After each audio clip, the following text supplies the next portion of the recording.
La guerra por la paz. Agosto de 1998. No todos lo saben. Perú y Ecuador están al borde de un conflicto generalizado. Una vez más, nuestras fuerzas se encuentran en la cordillera del Cóndor, pero esta vez a solo un paso de la guerra total. Las negociaciones se encuentran en un punto muerto. Las delegaciones diplomáticas han retornado con la noticia de que ya nada se puede hacer. En la frontera, solo se espera una orden para iniciar el enfrentamiento.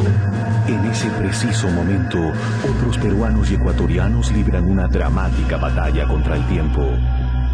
Una guerra para vencer el odio y el rencor, para detener otro inútil derramamiento de sangre que a los ojos de muchos era inevitable. Toda una guerra para evitar la guerra.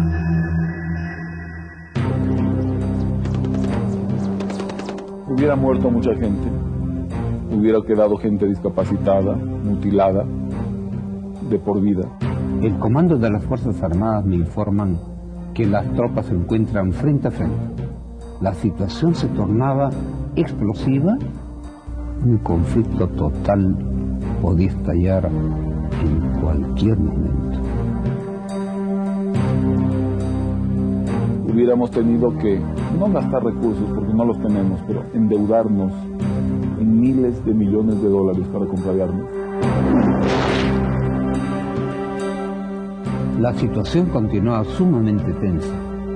Un disparo casual de cualquiera de las dos partes podría provocar un nuevo y lamentable derramamiento de sangre.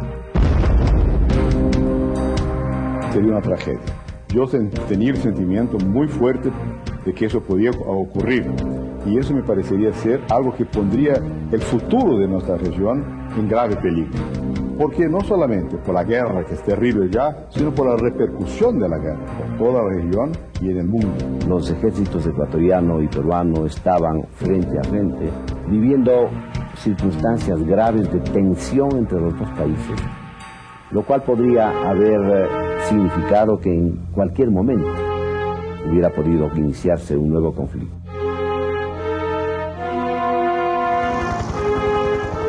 Había la conciencia que un conflicto armado adicional ponía en riesgo el todo, y que era el momento de salvar definitivamente el Protocolo de Río y convertirlo en la matriz de la solución. Teníamos que demostrarle al mundo que en América Latina éramos capaces de, a través del diálogo, de la conversación, poder resolver nuestros conflictos. Conflictos que fueron complejos, difíciles, que fueron traumáticos en su hora, pero que en esta nueva dimensión, en esta nueva visión del mundo, requerían una voluntad política para dejarlos atrás.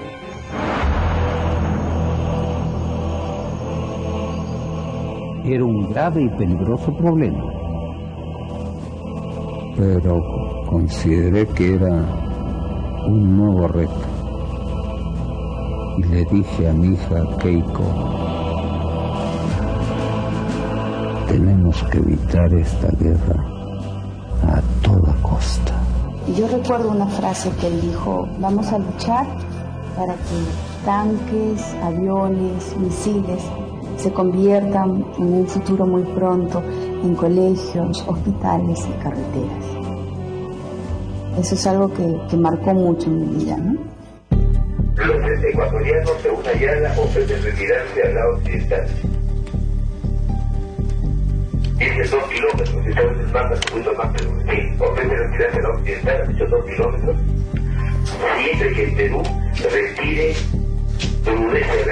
prudentemente hacia dicho, para evitar el riesgo de conflicto. Retire prudentemente. Así es.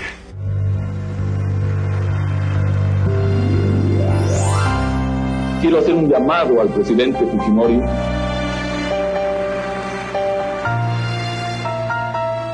Al comienzo tenía muchísimas preocupaciones. Antes de la primera reunión con el presidente Fujimori, veíamos el panorama sumamente complicado, porque todavía ni siquiera habíamos saludado y estábamos a punto de un nuevo conflicto. Imagínense usted lo que eso significa para un presidente que recién empieza. Para enfrentar este nuevo reto, estaba decidido a romper con todos los esquemas y llegar a la paz definitiva con el Ecuador. Pero a partir de la primera reunión, que fue 5 días después de que asumí el mando en Asunción del Paraguay, en donde pudimos conversar, yo vi que se abrieron muchas puertas, nació una química personal que se ha ido profundizando con el tiempo, y a partir de entonces, cada vez que surgía un problema, yo veía que había la posibilidad de superarlo.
La Cordillera del Cóndor. Esa hermosa e imponente franja de la selva amazónica que une los territorios del Perú y Ecuador fue durante muchos y largos años el cruel escenario de un odio antiguo entre dos pueblos hermanos.